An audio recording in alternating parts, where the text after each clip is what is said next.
On today's episode of Chicago Bears Now, I'm going to take a look at some surprise draft targets with the number 10 pick.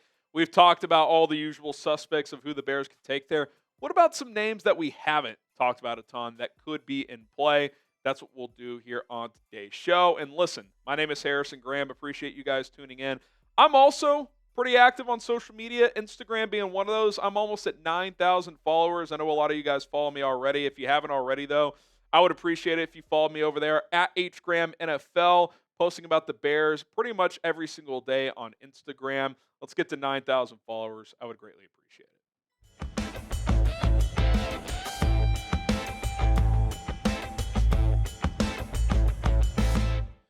Could a surprise name end up being the Bears pick at number 10 overall in the 2025 NFL Draft? Welcome into Bears Now. My name is Harrison Graham. Let's go ahead and jump on in here. How about Omarion Hampton? And maybe this isn't like super surprise as we've kind of discussed this scenario. And I've kind of labeled this as the worst case scenario, but still a good outcome overall. Where if, the Ashton Jeantys, the Mason Grahams, the Will Campbells, the Armand Mimbus, the Tyler Warrens, they're all off the board, or most of them are off the board. And if you can't find a trade down, you just end up selecting Omarion Hampton, who I think is pretty clearly the second best running back in this draft. We've talked about it a few times, but I think what he did this year without Drake, without a consistent passing attack, to be even more productive for the Tar Heels, I found that pretty damn impressive. His receiving ability, also there was an uptick there as well, both in overall catches, but just yards per catch also. He was the focal point of that offense, and he more than delivered on that this past season. And look, I do think he's an RB1 in the NFL. I don't think he's Ashton Jeanty, but I do think he's pretty damn good. He's 3-down back. He can catch the ball. Probably needs some worse work in pass pro, but that's true for a lot of young running backs. And look, don't be shocked.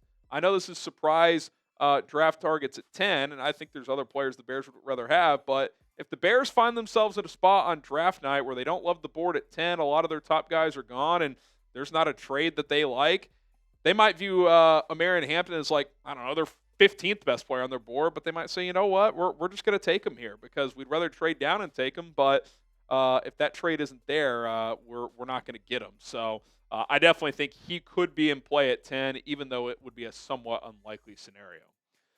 Okay, how about Will Johnson, the cornerback out of Michigan, who I think is a fringe top 10 player in this draft, for sure top 15. I really like him, but corner is a position we just haven't discussed a ton because I like the room. I still think Tyreek Stevenson could have a bright future. They have Terrell Smith as well, behind obviously Jalon Johnson, and still have Kyler Gordon in the nickel, obviously.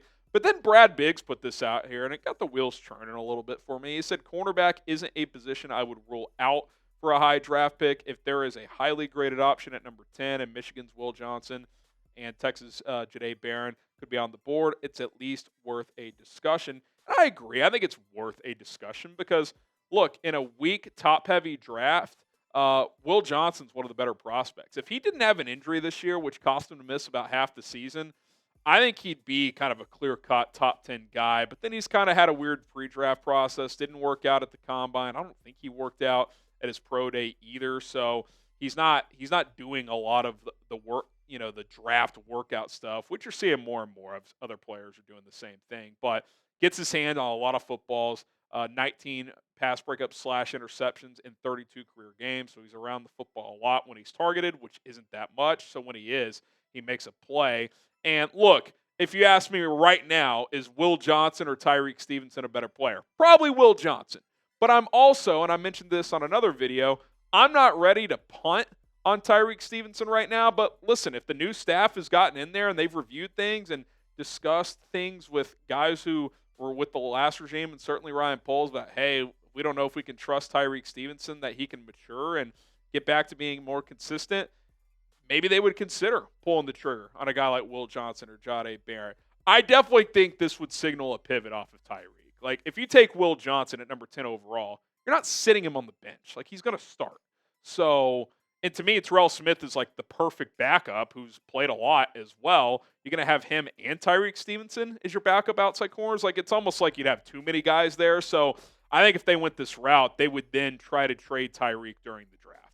try to get a pick back, probably on day 3, to fill a void there. If you could get a 4th, you would love that in that scenario. But another reason I probably wouldn't go this route is, what are you getting for Tyreek Stevenson? You would lose any leverage you have when you take Will Johnson. And I don't think Tyreek has a great reputation across the league right now. So I would rather give it another go with him and fill a bigger need. But if it's a true BPA, like if they have him super high on their board and they take him at 10, I can't argue BPA either. I would just personally go in a different direction. Do the Bears need a cornerback? Type Y for yes, in for no. I think corner is a position you can never have too many. But again, if you're taking one at 10, that has to be a starter. That has to be a starter from day one. So I don't think they need one at 10. If you want to add one later, cool. But to me, that would just be a signal that they're done with Tyreek. All right, how about this? How about Jihaad Campbell, the linebacker out of Alabama, who has been a pretty big riser, I feel like, in this draft process. Had some good workouts. In a weaker linebacker draft, he seems to be the best one, depending on how you feel about Jalon Walker, who we'll also talk about here in a little bit. But he can kind of do a little bit of everything, right? Tackling machine, good against the run. He had 5 sacks and 20 pressures, so he's a guy that Alabama used as a blitzer quite a bit. Tested really well, 4.52 in the 40. He's about 6'2", 235, 240, so he's definitely not like a Dennis Allen edge rusher, but could he be a guy that you get some snaps coming off the edge with him in certain NASCAR packages? You could certainly do that. And you want to talk about upgrading that third linebacker spot. I think this would be a pick where he's pushing Tremaine Edmunds and or TJ Edwards, but more than that, this is like your next linebacker of the future, right? With Edwards as a free agent after this year, Edmunds a guy you could pivot off of next year via cut if he doesn't have a great year. I mentioned you could play him at edge some, not a prototypical Dennis Allen edge, but I think you could use him as kind of a off-ball edge rusher occasionally as well, even in this scheme. I really like the player. I've seen a lot of people say he's a top 10 player in this draft. Linebacker isn't a top need, but if they just love the guy, it is a need. And not only does it help you this year, it helps you in the future as well, because linebacker is one of those positions where in 2026, it might be a whole new unit compared to what you have this year. So, again, it would be a surprise, but that's what this video is, and he's a top 15, top 20 player in this draft. All right, we are sponsored by Prize Picks here on today's show. Springtime is here, and baseball is underway. Don't miss your chance to add your favorite players from the diamond in your Prize Picks lineup. Strikeouts, RBIs, hits, home runs. Take your pick at more or less for your shot to win up to 1,000 times your cash today. I know we all miss football as well, but there's some season-long stat projections that you can already set some lineups for with Prize Picks, and I've already launched one into the atmosphere. A little 2-player one. Caleb Williams, more on his passing yards, less than 3,500. He had more than that last year, and that offense was broken, and he was a rookie. Now with Ben Johnson, to me, this is a steal, getting that number at 34.49.5. Take the more there. I also like the more on James Cook rushing yards. He's going to hit 1,000 rushing yards. Like, what am I missing here? I know injuries exist, but love that play there. $10 to win 30. Obviously, that one wouldn't pay off until those numbers are reached, but these numbers change constantly as we get closer to the season. So if you feel good about those numbers, go ahead and fire away. Also, take advantage of our deal, prizepicks.com/CLNS. If you're a new customer, use code CLNS. If you just set a lineup for $5, doesn't matter if you win or lose that lineup, you could set that one I just set right there. You're going to get 50 for free to play with, an additional $50 into your Prize Picks account. So what are you waiting for? Pick more, pick less. It's Prize Picks. Get started today. Okay, Malaki Starks. Now we're getting to, whoa, we're really surprised now. Will Johnson, Jihaad Campbell, Malaki Starks. Again, I'm talking about guys who are really good prospects in this draft, but aren't necessarily among the top needs for the Bears. But, number 10 pick isn't a crazy reach if you're just, looking at the average team if they were picking at number 10. I think Malaki Starks is the best safety in this draft. Now, he didn't test super well. His RAS is like in the high 7s, so, not great, but very instinctive player, willing tackler. He's excellent against the run. I think he can play both safety spots. So, that's valuable for Dennis Allen. He really values guys that can play both free and strong. And kind of like linebacker, yeah, in a perfect world, you have your 2 starters this year, but there's a chance next year you have 2 different safeties starting. Kevin Byard, he'd be 33 next year. Are you bringing him back? If he has a good year, maybe you bring him back on a 1-year deal. Jaquan Brisker, even if he has a healthy year, are you giving him a long-term extension? That seems like a tough sell given his injury and concussion history. We know Dennis Allen values this position, so if they just love a guy, it wouldn't completely stun me, but it would be a surprise. I think safety more on day 2 is in play. If a Nick Immanwori fell, if a Xavier Watts is in that 39-41 chunk. We've talked about Andrew Makuba at 72 as a potential option. Kevin Winston, I think it could be in that range as well. But what if they just love Starks? They just think he's a star. Well, okay, maybe he could be in play, even though it would be a surprise.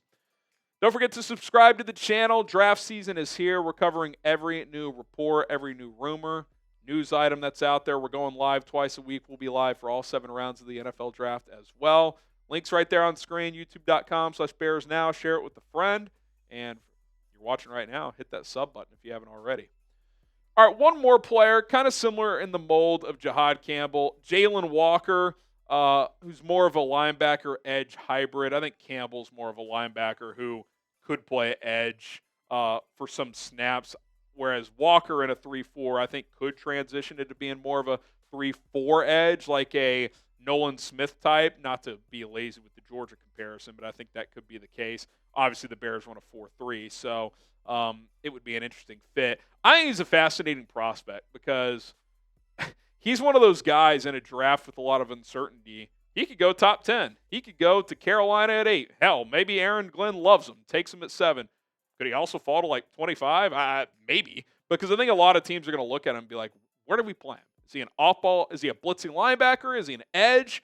Can he play in a 4-3, which obviously the Bears run? He does not fit the mold of that. He's 6'1", about 242.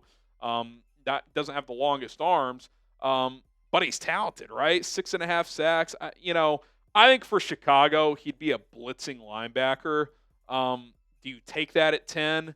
It's similar to Jihaad Campbell. Now, I think Jihaad Campbell's a better overall linebacker, whereas Jalon Walker's a better overall pass rusher, but does he fit in a 4-3, like I said? I think sometimes we overrate that, but 6'1", 240, even if I'm in the camp of just take good players, that's a tough sell. As a pure 4-3 edge rusher, I think you'd have to move him around, but he's explosive. I remember this Nolan Smith conversation a couple years ago with the Bears. Like, if the Bears drafted him, I think you'd play him off ball, but you would just blitz him a good amount. So would love to be a fly on the wall in these draft conversations with Dennis Allen. Like, how do you feel about Jihaad Campbell? How does Jalon Walker fit into your scheme? Does he? Do you view him as a fit? I think it'd be a surprise. I would be surprised if it happened. But in terms of just quality of prospect, Jalon Walker certainly is that. Name a surprise draft target at number 10. I just ripped off 5 names for you guys. If there's someone I'm missing, let me know. Of course, you could mention, Abdul Carter. That would be a surprise. I'm more talking about, guys that could actually be on the board. I mean, maybe Mason Graham falls, but we've covered that plenty. More talking about guys we haven't discussed a bunch. I think a few other names to just keep an eye on. Mike Green, who I think is a really good pass rusher. Again, scheme question there. Shamar Stewart, I think he fits the prototype of Dennis Allen, but 10 would be a surprise. If they took him at 10, potential crash out on draft night. Tune in. Walter Nolan, he's kind of all over the map. I think he's got the talent to be a top 15 pick, but there seems to be some minor concerns about him off the field, motor, all that stuff. Again, that's just stuff that's been whispered out there. Josh Simmons, if the knee injury wasn't there, there's also whispers about him off the, motor concerns, arrogance concerns. Again, you hear all kinds of stuff this type of year. If the knee issue wasn't there, he could be in range. Certainly would be a surprise. Jahdae Barron, just kind of pairing him with Will Johnson. Again, these would all be surprises, but really good prospects for the most part that, at least conceivably could happen. All right, there you go. Some surprise draft targets at number 10. If you want to hit me up, follow me on Instagram at HGramNFL. Trying to get to 9,000 followers. Appreciate the love and support over here, but also over there from yours truly.